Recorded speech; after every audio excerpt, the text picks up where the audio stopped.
It was once a storybook family, filled with duty, tradition, and the promise of continuity.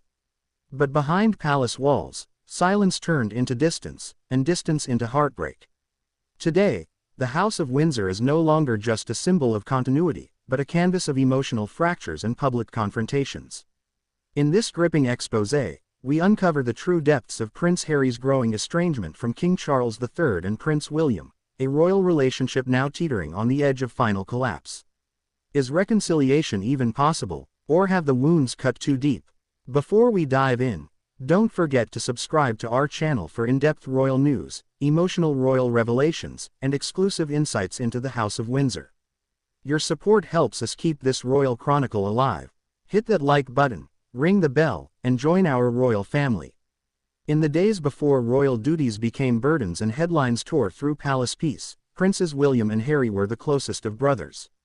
Their bond, forged in the shadow of tragedy after the loss of Princess Diana, was unshakable. They were the faces of a modern monarchy, youthful, approachable, emotionally intelligent. Insiders once described their brotherhood as sealed in steel. From their joint military services to shared public engagements, it was clear they were each other's strongest anchor. But that was before Meghan Markle. Before the accusations. Before Megxit. Before the Oprah Winfrey interview, and long before Prince Harry's book Spare ignited a literary firestorm. To the public, Meghan Markle was a breath of fresh Californian air. A biracial American actress, outspoken and socially aware, who brought modern energy to a sometimes outdated firm. But for palace insiders, Meghan was also a disruptor. Some claim she shattered the royal rhythm with her independence and refusal to know her place. But is she really to blame for the divide? Or did she merely expose the cracks that were already present? Sources close to Harry suggest that Meghan became a scapegoat, the other, in a system that struggled with her confidence and ethnicity.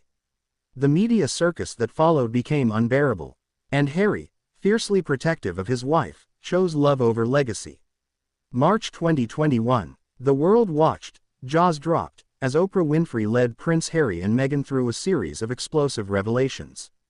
Allegations of racism, admissions of suicidal thoughts, a devastating claim that a member of the royal family questioned Archie's skin tone. And through it all, a theme emerged: isolation, abandonment, and emotional harm. King Charles's reaction: silence. Prince William's: a cold, clipped response: "We are very much not a racist family." But the damage was done. For King Charles III, ascending the throne should have been a crowning moment of unity. Instead, it became a symbol of fragmentation. While he publicly extended an olive branch to Harry during his first address as king, behind palace gates, the relationship remained strained and cautious. Reports suggest Charles has offered private invitations to reconcile. But each gesture seems wrapped in royal protocol and PR calculus, leaving Harry skeptical. Insiders from Clarence House reveal that the king is heartbroken but determined to maintain the dignity of the monarchy. He loves both sons, a courtier says, but he will not let the crown be dragged into emotional chaos. Once described as Harry's closest confidant, Prince William is now viewed by many as the coldest actor in this royal drama. In Spare, Harry alleges physical altercations, icy exchanges, and deep-seated rivalry. William, in return, has remained publicly silent. His loyalty to the firm is absolute. Behind the scenes, however, sources claim that he feels betrayed by Harry's public airing of royal secrets, particularly the personal insults leveled at Kate Middleton, the Princess of Wales. The true tragedy: these two brothers, who walked behind their mother's coffin hand in hand, are now said to barely speak even during King Charles's coronation.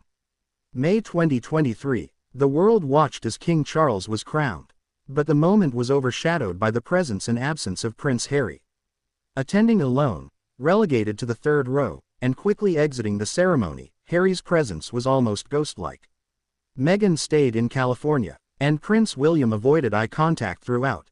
Royal analysts interpreted the seating as a message: Harry is no longer central to the monarchy. A painful but deliberate move. Perhaps the most haunting question that looms over this saga: what would Princess Diana have said?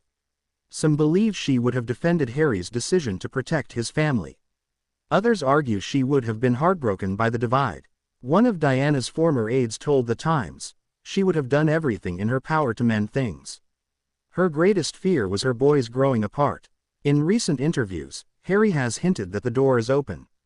But the royal family's silence continues. Behind closed doors, advisors reportedly warn Charles that any move to reintegrate Harry and Meghan could alienate the public, especially after the Netflix series, the book, and Meghan's hints of a future memoir.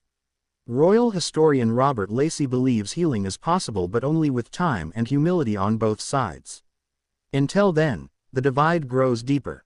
This isn't just a royal rift. It's a human story of love and loyalty, of pain and pride, of duty and defiance. The House of Windsor may wear crowns, but behind the titles are fractured hearts. As King Charles grows older, and the monarchy braces for the next generation, the real question is this: will the family reunite, or will history remember them not for their reign, but for their ruin?